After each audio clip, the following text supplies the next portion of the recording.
બનાસકાંઠાના અમદાવાદ હાઈવે પર ગઈકાલે રામદેવ હોટલમાં એક ગંભીર બનાવ સામે આવ્યો છે, જેમાં કેટલાક અસામાજિક તત્વો છે તે તલવાર લઈને રામદેવ હોટલમાં ભરત ચૌધરી નામના યુવાનો પર તૂટી પડ્યા હતા, જેમાં કાયદો અને વ્યવસ્થાની સ્થિતિ ખાડે ગઈ હોય તેવી સ્થિતિનું નિર્માણ થયું હતું।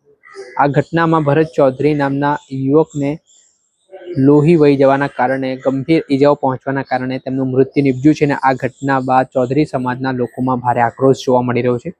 આ ઘટના લઈ મોટી સંખ્યામાં બનાસકાંઠાના સ્થાનિક હોસ્પિટલ ખાતે ભરત ચૌધરીના પરિવારજનો પહોંચ્યા હતા।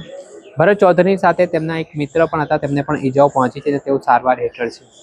આ ઘટના બનતાની સાથે વડગામના કોંગ્રેસના ધારાસભ્ય જિગ્નેશ મેવાણી રોષે ભરાયા છે। તેમણે બનાસકાંઠા પોલીસ અને બનાસકાંઠા જિલ્લા કલેક્ટરને રજૂઆત કરી છે। આમાં જે કોઈ પણ આરોપીઓ છે તેમની સામે તાબડતોબ પગલાં લેવામાં આવે, કાર્યવાહી કરવામાં આવે તે પ્રકારની માંગ કરી છે। તેના જ કારણે રાજકારણ ગરમાવાની શરૂઆત થઈ છે। પહેલા તો શું વાત કહી રહ્યા છે બનાસકાંઠાના વડગામના ધારાસભ્ય જિગ્નેશ મેવાણી, તેમને સાંભળો। ગાદલવાડાના ભરતભાઈ ચૌધરીની આજે હત્યા કરવામાં આવી। એમના સાથી નીતિશભાઈ ચૌધરી પણ અત્યારે મુશ્કેલ પરિસ્થિતિમાં છે। બનાસકાંઠા જિલ્લા પોલીસ વડાને, કલેક્ટર તંત્રની વિડીયોના માધ્યમથી અપીલ કરું છું, તાબડતોબ આ કેસમાં સચોટ તપાસ ટીમની રચના કરી જે પણ કસૂરવારોએ જે પણ કારણસર આ કૃત્યને અંજામ આપ્યો એ તમામને 24 કલાકમાં જેલના સળિયા પાછળ મોકલવામાં આવે, નહીં તો અમે મજબૂર બનીશું ઉગ્ર આંદોલન કરવા માટે। ઉગ્ર આંદોલન નહીં કરવું પડે એવી મને અપેક્ષા છે।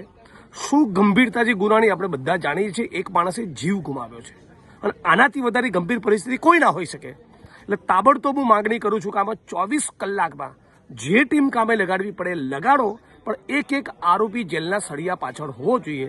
આ મારા વિધાનસભાના ભાઈ છે એટલા માટે નહીં, કોઈ પણ ગુજરાતના નાગરિક સાથે આવી ઘટના ના બનવી જોઈએ। એટલે આની પાછળ જે પણ માણસો હતા એમનું ષડયંત્ર શું હતું, એમનો ગુનાહિત ઇતિહાસ શું છે, આ બધું જ બહાર લાવવામાં આવે એવી માગણી કરું છું।